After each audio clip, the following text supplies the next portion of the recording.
unfortunately, I think Carrie's curse is affecting prices everywhere because that's what that's the beginning of what we're talking about today. We've got a bunch more price hikes, and there's rumors that we might not even see the next gen consoles because it's just too damn expensive to make them. And that makes me think, well, what the hell is Valve going to do? Because they announced this, and right after they announced it, prices for RAM just went through the roof. And I imagine that they're sitting there wondering, what do we do, guys? Like, do we delay this? Do we launch this? Do we just wait? What do you guys, Rick, Carrie, I haven't heard from you in a hot minute. So what do you think, man? Do you think that Valve goes through and pushes the Steam machine out early 2026 like they announced, or you do? Yeah, they have to. Basically, they're just between a rock and a hard place, and there's no recourse for the rest of 2026. As far as I'm aware, Micron has contracts that are fulfilled until the end of 2026. So effectively, they are sold out until the end of 2026. 2027, as far as I'm aware, is open, which would mean that like Xbox and PlayStation, those GDDR6, but like they also like HBM and stuff, but like effectively 2027 has availability, which means that consoles could still be coming out, but there's going to have to be some like wiggle room of whatever's going to go. There's a lot of things that are happening right now, and it's uncertain for a lot of different things. The timing of when they're releasing is one of the most unfortunate times, I personally feel, outside of the whole DRAM NAND situation. But I cannot see them delaying because the specs on the Steam machine are such that it is in the same league as a PS5 and an Xbox Series X. And they need to price it as such, and they're going to have to eat whatever. I know that there's already been said like, oh, we're going to price it as whatever, but then it doesn't really make much sense to me. And I think they're just going to have to, just accept what is going on. The Steam frame has to come out, and Steam Controller 2 needs to come out. And the Steam machine, if it does not come out now, next year, when the next gen consoles are coming out, it's going to look even less attractive. So, assuming that the next gen consoles come in the following year, right? Like so you're all right? Like, so like when I say 2027, this would be Q4 2027. You know what I mean? Like that's when it would come out. It would be September, October of 2027. So that's a long way away for anything to be happening. But there are going to be Sony, and I do think that 2027, these consoles are going to be coming out. I don't think it's going to slip into 2028 myself. I don't see that. I don't see it slipping out. The memory contracts, from what I've seen, at least from Micron, and I would assume for most other things, 2027 is open so that they can still get orders fulfilled and stuff lined up, especially for a large vendor like themselves. So I see that not being a problem for 2027, especially late 2027. So you figure Q2, they can start getting stuff in and start building and fulfill, start getting stuff in inventory. So that's a year away. But this year, even outside of the DRAM thing and all things sold out, is like you have a lot of the pressures that are building in a lot of different areas, a lot of externalities just on the economy and whatever, that there's a lot of things going on in 2026. So, yeah.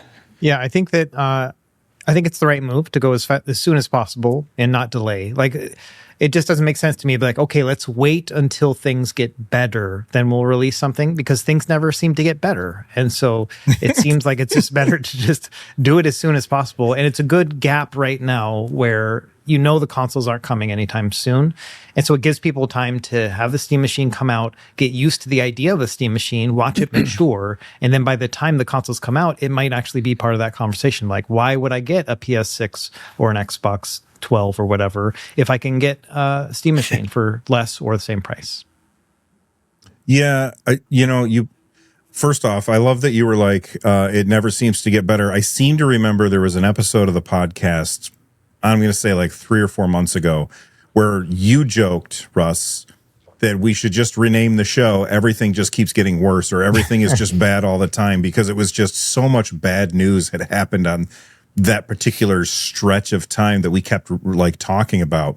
But when you look at the idea, to talk to what Carrie was saying, when you look at the idea of availability coming later on in the year, in 2027, well, for them to ship those things in late 2027, they have to have already bought that RAM now, I would assume. And so I think it's possible that they'll launch when they planned on launching, although there's an article that we'll talk about in a little bit that Rich threw in the show notes that maybe says that they won't.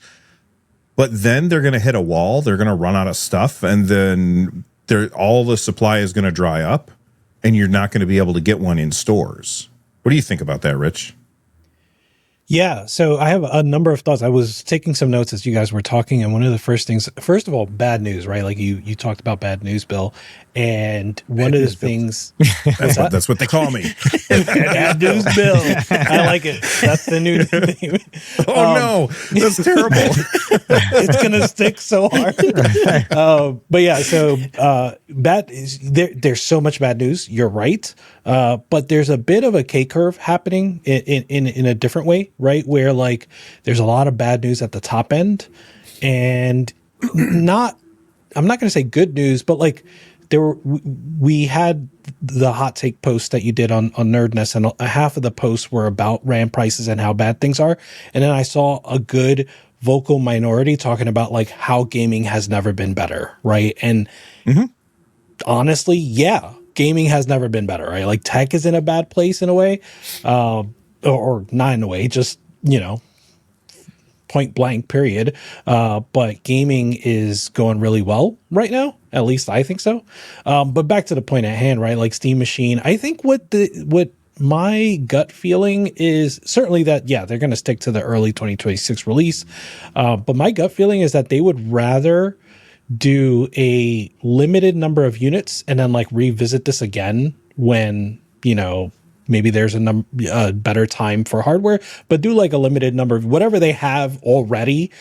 I think they'd rather do that than like sell this thing at a price point that is more like commensurate with modern ROM prices, right? Like I think they'd try to sell it at the price point that they were targeting initially, whatever they didn't tell us what that was, but something closer to what they were targeting initially, rather than try to like mass market this and sell whatever, the high end could be, and adjust that price for that. I just don't think they would bring it to a really high price, something that's again commensurate with modern RAM prices.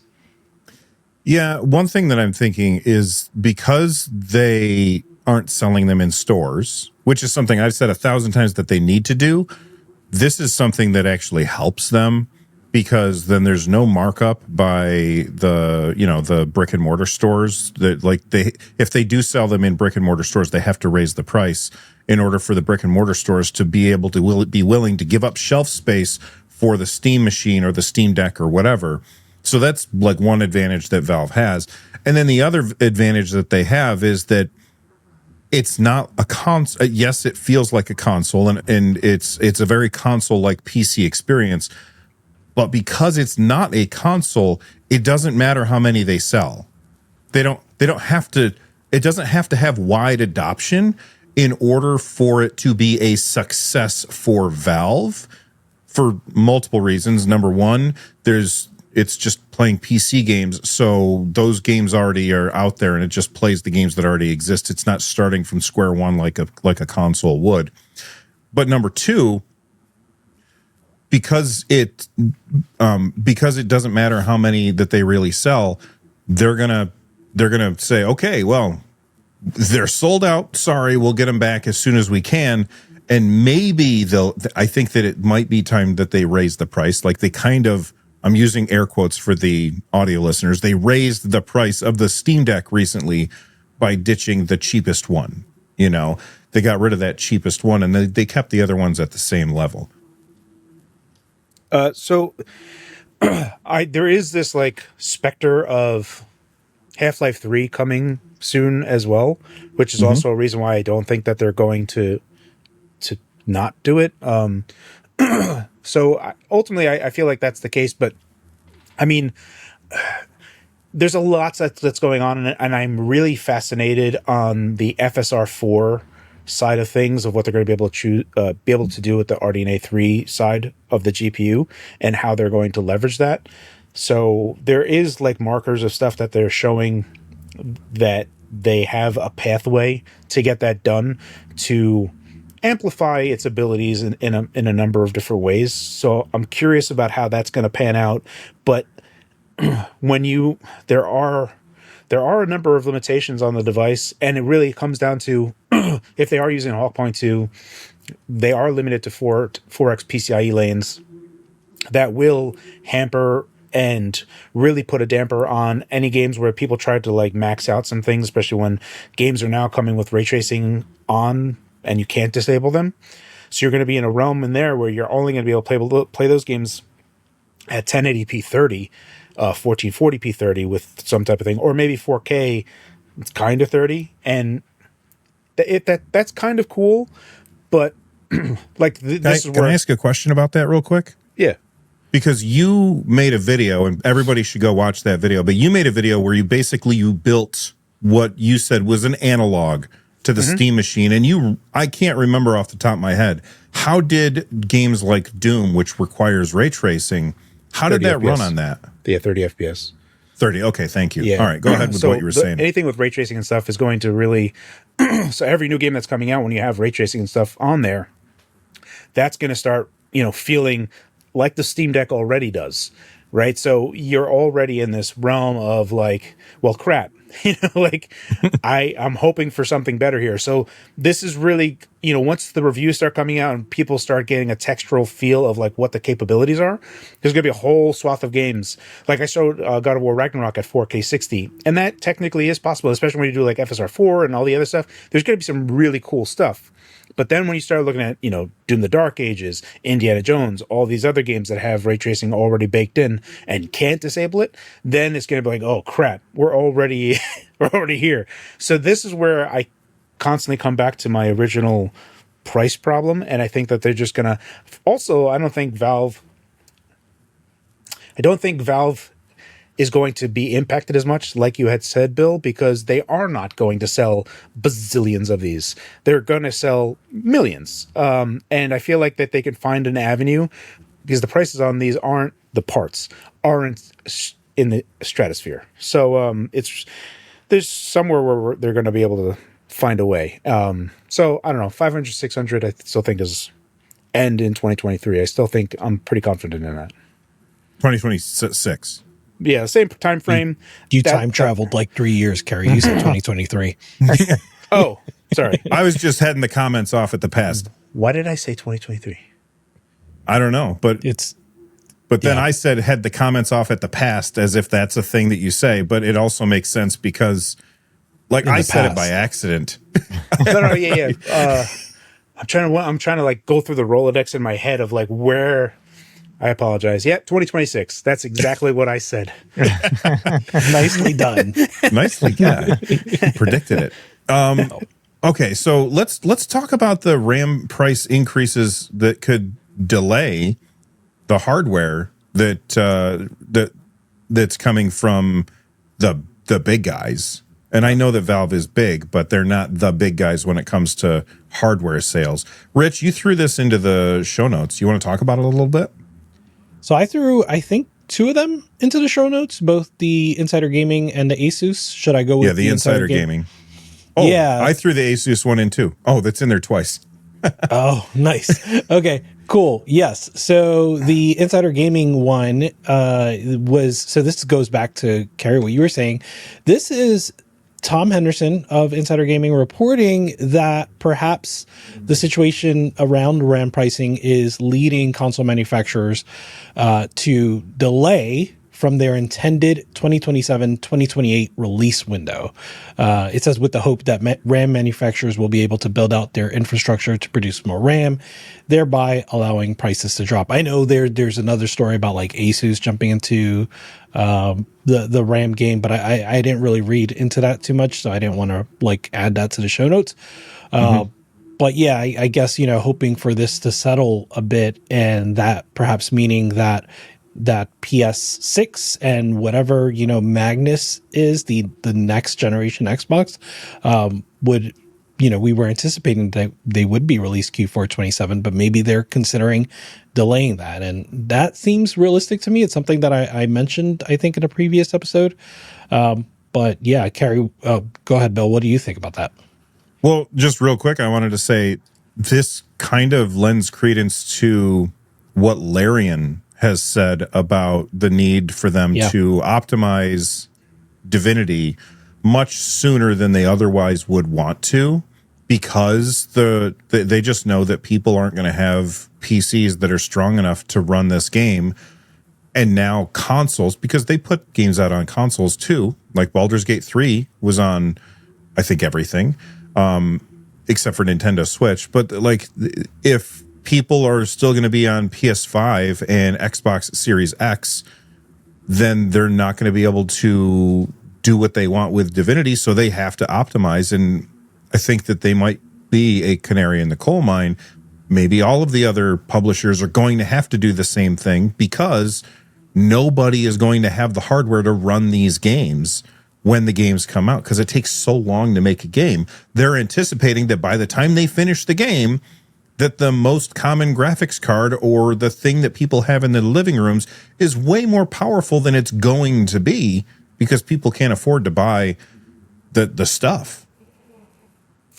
So I think PlayStation, Sony finds themselves in a far more favorable position to delay a PlayStation 6 and the PlayStation 6 handheld, because they already have a fantastic install base for this tier of console generation, which has only started to really start to ramp up, and now we're starting to stress the current hardware. But they have a PS5 Pro, they have the PS5, so there's a lot of things there that Sony doesn't necessarily they could okay, let's weather this out a little bit more.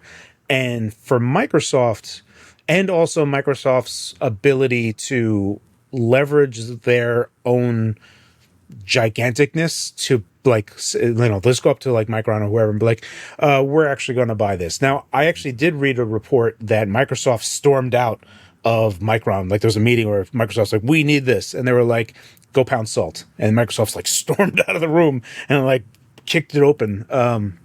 So there's a report like that where, do you know, sorry to interrupt, but do you know if that report was about Microsoft proper or Xbox? Was that something? No, it's just Microsoft, Microsoft. So data centers and other stuff. But I mean, there's stuff that Microsoft is giganto, and they are also in the AI arms race outside of consoles. So there is that whole sphere of, they're, a giganto $1 trillion company. So they have capabilities that are larger than the other guys.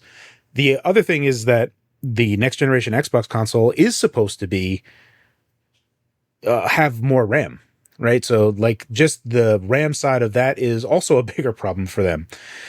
Asus getting into the game, which I did hear, is interesting, especially if we go into the idea that Asus has already started going into a deeper relationship with Microsoft, especially with the Xbox Ally, Xbox Ally X, and the ability for third-party companies making Xbox consoles.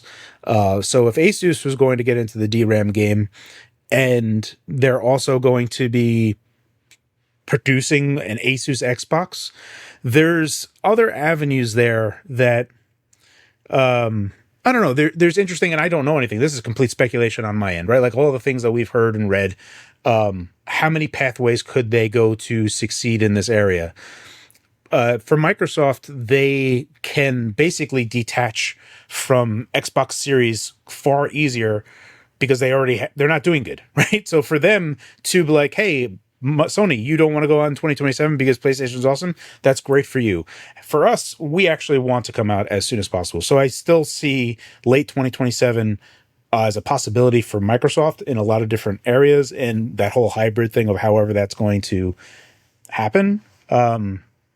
It's going to be interesting to see which way it happens, one way or the other. But the other thing that I think is kind of doom and gloomy, and how could you possibly predict it, but it's palpable and it's feeling in the air, is the reality that there is a reality where this whole thing just kind of crumbles, right? Like all of the things that are propping up a lot of things with AI start to just like detach and crumble. So now you have all these companies that were going into DRAM and all this other stuff that just vanish. So the supply constraints of, hey, we need more of this, they no longer have the capital to do so. So now there's windows of opportunity where other companies like, oh, you actually do need to sell RAM. And so there is a possibility maybe in Q3 2026 where we see RAM just poof, hey, we got some availability. So there's the dark horse of that specter happening. So there's lots of things that can happen still. Awesome. Russ, any thoughts on this before we move on? As Carrie was kind of talking about this, I kind of thought of a best case scenario. And that was like, so what happens if the collective world says, you know what, we don't need AI slop. So we're no longer going to fund these places that allow you to make your kitten riding on a unicorn video to put on TikTok, right? And so then all of a I sudden love his people optimism. and then people are like so upset about it, all the kids, right? And they're like, oh my gosh, I can't make this video anymore. I have to make my own video of this now. And it's a creative boom for society. And all of a sudden people are making their own videos of kittens riding on unicorns.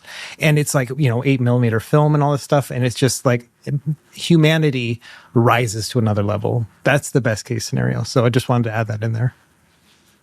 I just love the optimism. It ready must for be the that. sunny weather.